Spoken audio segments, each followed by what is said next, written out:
We begin now the 10th parak, Ha'isha Rabbah, with the Mishnah here on Daf Pei Zayin Amud Beis. Ha'isha shaholach bailo l'medinas hayam ubo. Rashi interprets that was Eid Echad came, and it's a derech of the Tana to use the word Amru in the plural, even when the kavanah is only to a yachid.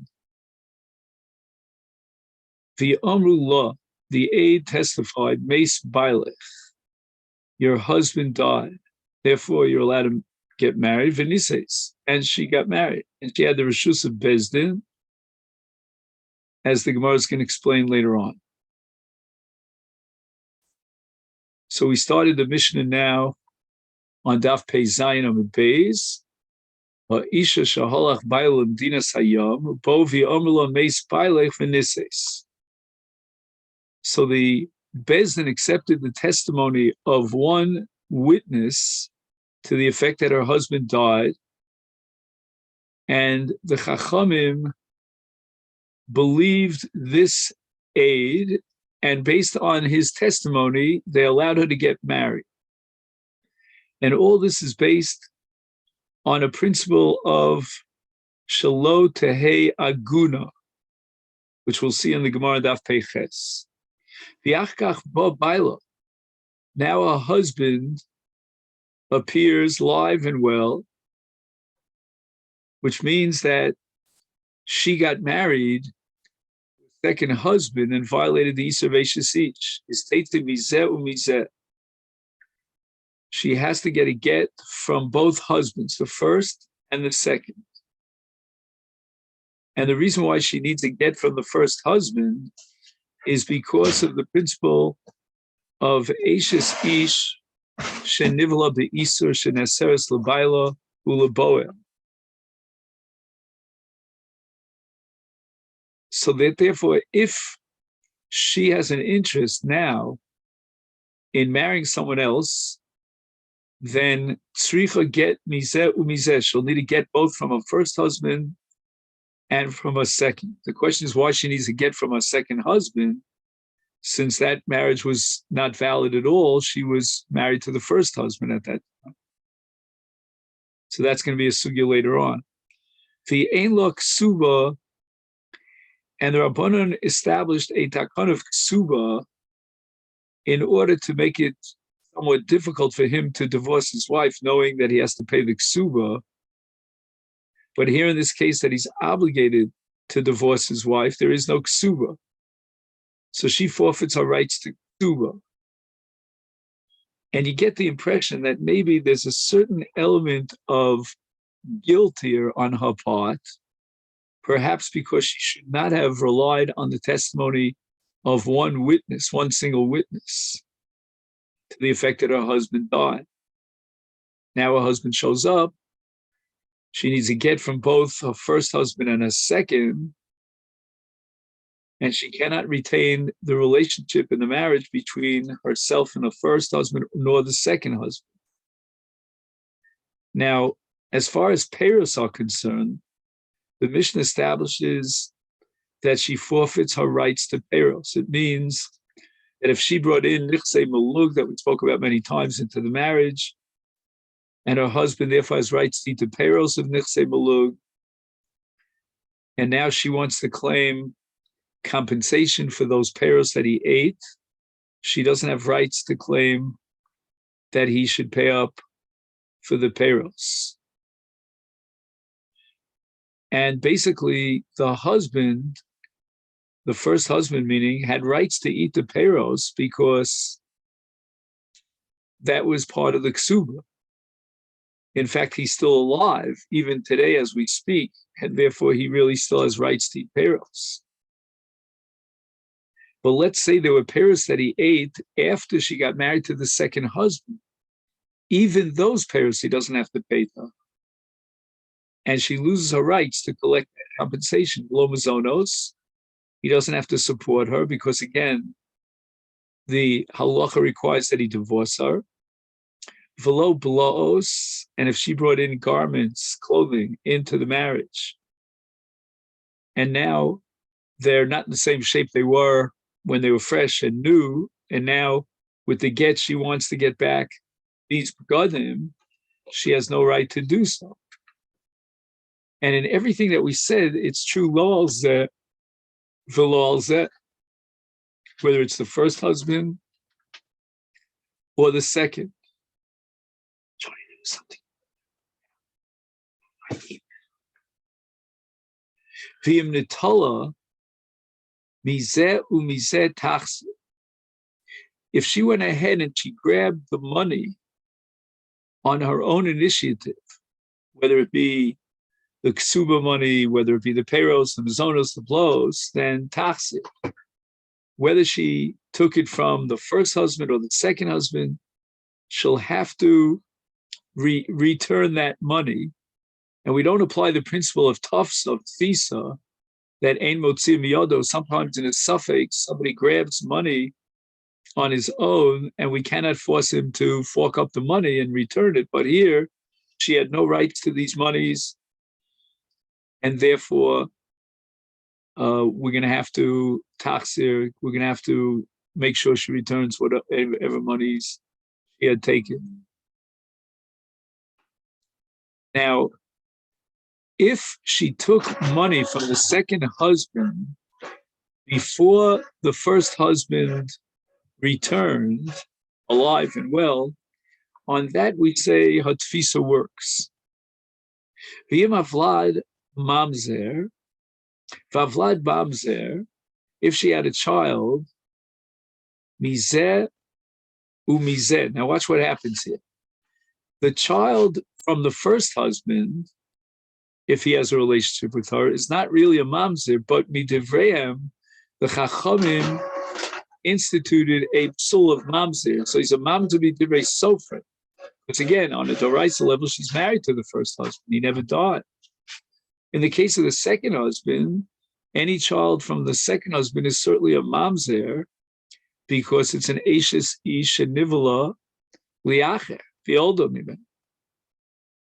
The lo ze vazeh metamil. If her two husbands, first and second, are kohanim, neither one of them will bury her if she dies and be metame tumas kohanim. Because although a husband is obligated to bury his wife, even a kohen, but nevertheless that doesn't apply to what's called ishto hapsula, when the marriage is invalid. And this one, she is psula, because she has the status of like an Ashes Cohen, who had a relationship with another man, and she's asur al baila. V'lo zeva zeza Cohen, and as far as the rights of these two husbands are concerned, neither of them have rights. Lo b'mitziasa, Rabbanan made a takana that if she, in the framework of marriage, finds a lost object, then it is transferred over to her husband, but not in this case. Here, the ksuba is not valid, it's not activated, and therefore any mitzvah that she finds is her own, and if she gets wages, they're hers, she pockets that money, because Maisia there was Akana Tachas Mizonos Seha, and in this case she has no Mizonos, and therefore she doesn't have to give him her Maisia dimes. Any salary checks she can pocket. Below first Nadarea, neither of these husbands can be made for the Nidorim that she takes, even though normally a Baal is made for Nidorim. But here, we want to terminate this marriage. Hoisa Bas Yisrael, Nifsala Min Akuna. She has the status of a zona because of the relationship she had with the second husband, and she can no longer marry a Kohen. And Vibas Levi, and if she's the daughter of a Levi, then Nifsala Min Amase. On a Rabbanan level, she can no longer eat Maaseh. Ubas Kohen Min Truma. And if she's a Kohenes, she now becomes disqualified from eating truma. The Yorshim shel zeh Yorshim shel zeh Yorshim es ksubasa. We have here a concept called ksubas banim dichrim, which means that the Rabbanu were misaken within the context of a ksuba, that if she dies during his life, then monies are transferred after his death to her children that she had from him. And that's monies that go beyond the Yerusha. All this is null and void because the ksuba is now being voided. V'im mesu, if either of the two husbands, the first or the second, die without children, achiv shel zeh v'achiv shel zeh, choltzin v'lo miyabnim. Now again, if we're talking about the second husband, then she's not married to the second husband. There's no need for chalitza. But apparently the Rabbanan made a takana requiring chalitza in the case of the death of the second husband without children. As far as the first husband is concerned, we're going to ask the question, why shouldn't there be yibum? After all, his marriage to her is a doraisa marriage. Certainly, she'll need chalitza, but apparently there was a knas that the Chachamim imposed a penalty prohibiting yibum. Rabbi Yossi disagrees with the Tanakama. The Tanakama said that she has no ksuba, not from the first husband nor from the second. Rabbi Yossi Omer, she does have a ksuba, ksubasan litzei bala rishon. She has rights to the ksuba from the first husband because she didn't deliberately have a relationship with another man as an adulterous relationship. She did it b'chogeg. So therefore, she still has rights to the ksuba, according to Rabbi Yossi, from the first husband. Obviously, she has no ksuba from the second husband. She was never married to him.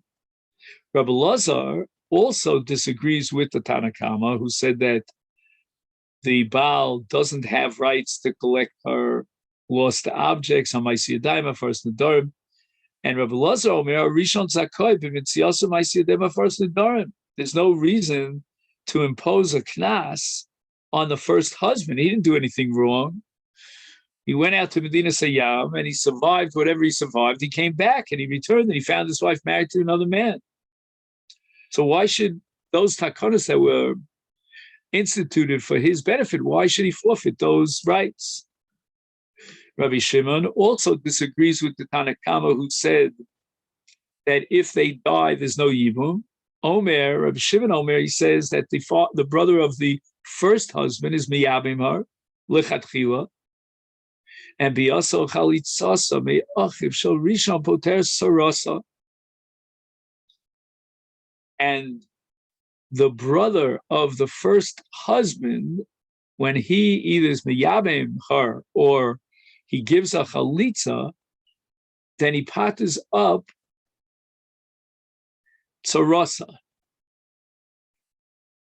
Now, what does it mean, patters up tzarasa?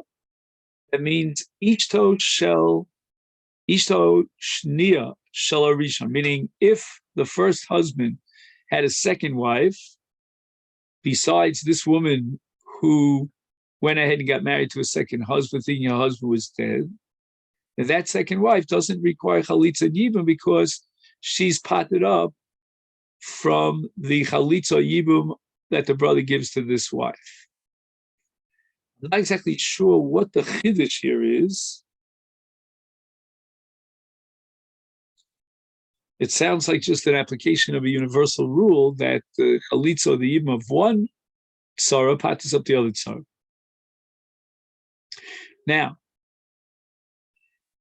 the Shita Reb Shimon disagrees with that of the Tanakama in two ways. Number one, as far as yibum is concerned, when the first husband dies, Reb Shimon requires yibum. And secondly, if the first husband, when he returns alive and well, has a relationship with his wife, according to Tanakama, the child from that relationship is a mamzer, and Reb Shimon disagrees, ein havlad many mamzer. Even on a Darbona level, there's no mamzeros.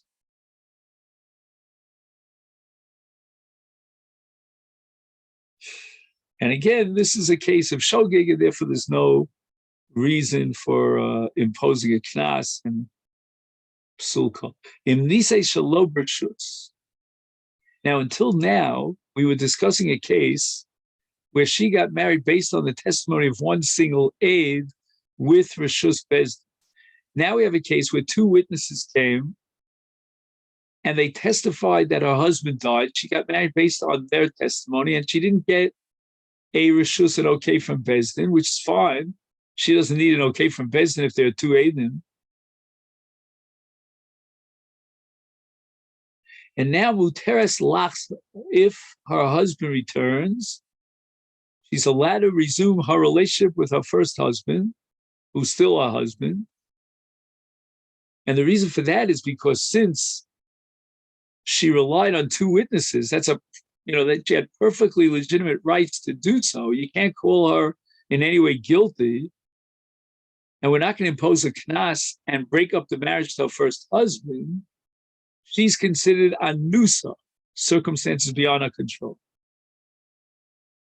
Then the Mishnah gives another difference between a case of Eid Echad and two Eidim. This is Alpi Bezdin. So we're talking about a case where there was only one witness, Teitze. We're going to force her to receive a get and break up the first marriage, and of course the second as well.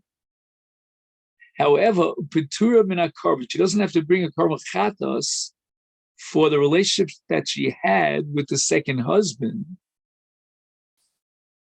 And this is based on the fact that since there was only one aid and she got a Horas Bezdin, a Heter Bezdin, the law is a Yachid Sha'asa Horas Bezdin Potter Mikarbo. And that's a sugya at the beginning of Masechet Horios. However, Lonis says Salpi Bezdin, if there were two witnesses and Bezdin did not get involved to issue any sort of a license, Teitze V'chayeves B'karban. She's not considered an anusa, but rather a shogeges.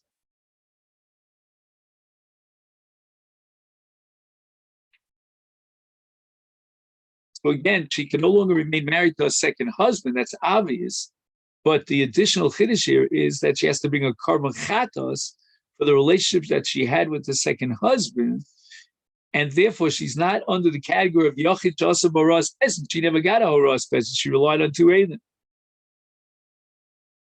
And the Mishnah sort of coins a principle here at the end and says, Yafakach Bezdin Shepotra min HaKarban. That in this case, paradoxically, when she relies on only one aid, she's in better shape because she got a green light at Horas Bezdin. And that pot is up from a carbon for the relationship that she had with the second husband. Horu Bezdin li nase v'holcha v'kilkala. What happens if she got the green light from Bezdin based on the witnesses, and then she married an illegitimate marriage, like for example, an almana to a kohen gadol, is chayeves b'karban. Now she's not relying on the heter because the heter that she got, the license from the Bezdin, did not allow her to marry. She's an almana, kohen gadol, and she went and did so. So since she violated the conditions of the heter Bezdin, the Bezdin is not chal, it's not valid, and therefore she's chayeves karban. She has to be in karban chatas. Lo yitirua el linase liacher kidnin. The Gemara now is going to address the question about Ba'u v'omela meis bailach. Midiktani Seifa, the Mishnah says, Niseis shalobershus muteres lachzor lo, that in a case where she relied on two witnesses and she didn't get a heter, a license from Bezdin, she just simply relied on two witnesses. And if her husband shows up alive, then there's no knas. She's considered like an anusa, as we said before. Let's be medayik from the Seifa that in the Reisha, shalobersh was Bezdin, in the case where,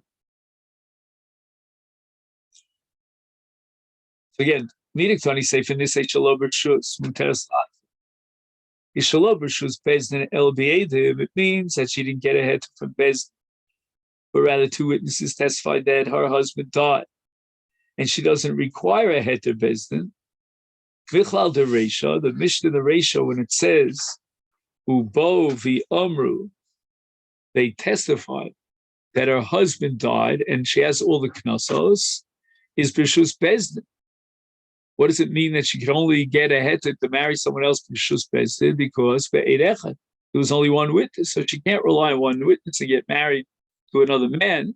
She needs a rishus bezdin. So Gemara now is medayik alma. We see that eirechad nema, that bezdin will rely on the testimony of one witness to the effect that her husband died and allow her to get married. And she's not considered an Ashes each because bezdin is going to allow her to get married based on the testimony of one aid, and that's Doraisa. Utnan Nami. And we have a Mishnah later on, as far as Lahasi Ishal Pi Echad, Huchsaku Lios Masin, Aid mi pi aid, ve'isha mi pi isha, ve'isha mi pi eben mi pi shivcha, alma eid echad me'ema. The Mishnah says later on, if you have a married woman, Ashes Ish, and they testified that her husband died, and it was one testimony that relied on another testimony, even on the testimony of a woman who's normally disqualified for Eidus, or an Isha who relies on the testimony of another Isha, or an Isha that relies on the testimony of an Eved or a Shivcha. In all these cases, Bezdin will allow her to get married based on that testimony. Alma, we see at Echad Mehem. On Utnan Nami, you also have a Masechet, a Mishnah Masechet Krisus, with regard to the Chiyuvei Karba Chatas, Alpi Edus. And this opens up a very complicated sugya. We'll try to do the best we can. Eid Echad Omer Achalta Chelev. The Mishnah increases Paskins that although one aid, generally speaking, is believed to tell someone that he ate, what he ate was chelev, and therefore he has to bring a karbachatas, but if he contradicts the aid, v'hu omer lo achalti, potu. Now notice that he says lo achalti, it's a little bit vague. We'll see later on how to interpret lo achalti.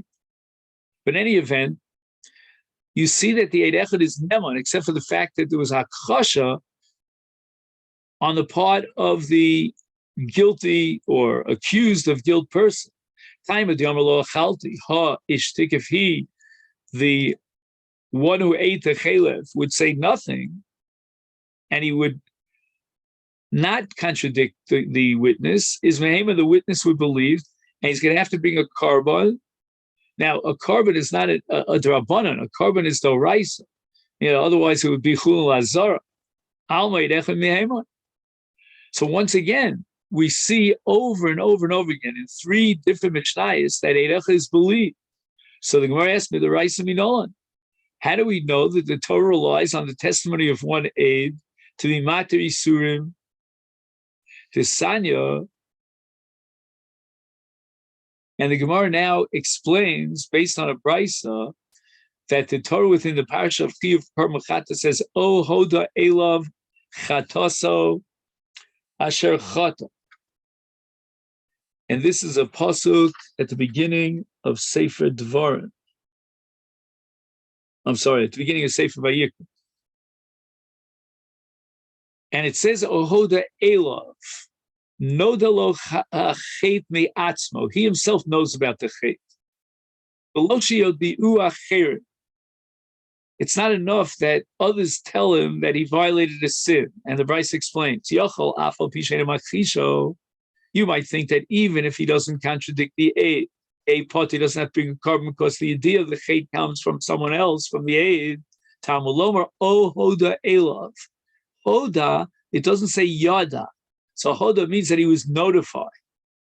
And this teaches me that even though his knowledge of his violation of the chet is completely solely based on the testimony of the aid, and he is not makish the aid, then mikol makom, he is chayav a karmachatos. And the Gemara analyzes the case of the brisa. Hechi dami, what's the case in this brisa? If two witnesses come and they testify that he ate chelev, and he says nothing, v'lo kol makish lahu, is kral lomali? Do I need a pasuk to tell me that he's chayav a carbon? It's pasuk. There are two Eidim to testify, and they believe he's not even being machish them. El alav, it must be that the case is where there's one witness. Chad. And kihechi delo machish le mehemon. So the Bryce is saying, "O hoda elov chatos." In a case where he is machish the aid, so it's not hoda elov, but in the case that he's not machish the aid, then we believe the aid because of the pasuk "O hoda elov," and it doesn't say yada. So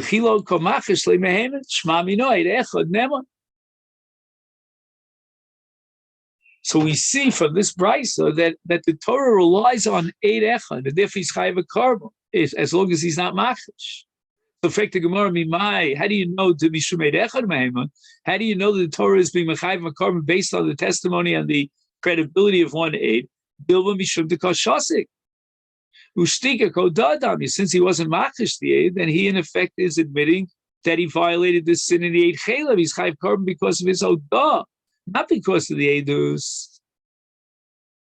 And the Gemara wants to bring up proof now that the reason why he's chayav is because of shtika kodah teda. The katani seifa, the Mishnah increases, and the seifa it says amru shnaim, two witnesses says achalta chaylev. But who omer lo achalti potter? If he contradicts the edim and he says no, I didn't eat, he's potter. Rabbi Meir machayev. Rabbi Meir says, wait a minute, you have two witnesses that testify that you ate chaylev, you're chayev. Omer Rabbi Meir, how do I derive this halacha? Kal v'chomer. If you shnayim de misa chamura, two witnesses can testify against someone and condemn him in a capital crime, they'll bring him to death. Is lo yaviuli de carbon akal? Can't these two witnesses be mechayiv carbon, which is much more lenient than putting a person to death? Amru lo l'chacham respond to Rabbi Meir, my im yitzalomar made it ayisi. You're missing the point over here. The reason why we're not going to rely on the two Eidim who testify that he ate chaylev when he says lo achalti is because you don't know what the word lo achalti means. He might mean lo achalti shogeg elamazit. And then the Eidim have nothing to say. They don't know whether he was amazed or not. If he was amazed, then he's not chayav a carbon because chat is only for a shogeg. And now we have a migu. When he says he didn't eat, then he's not chayav a carbon because he could have said, I ate, but I ate b'mezid. So now the Gemara is medayek from the machlokes between Chacham Rabbi Meir, in the case with the two Eidim, Hare, it must be that in the Reish there was one Eid who said Achalta Chelev, and there was no debate there recorded between Chacham and Rabbi Meir, and even the Chacham concede, as we medayek earlier, that a person's not chayav a carbon if he's machish the Eid, but if he's shosei, then he's chayav a carbon. And we rely on the testimony of one Eid.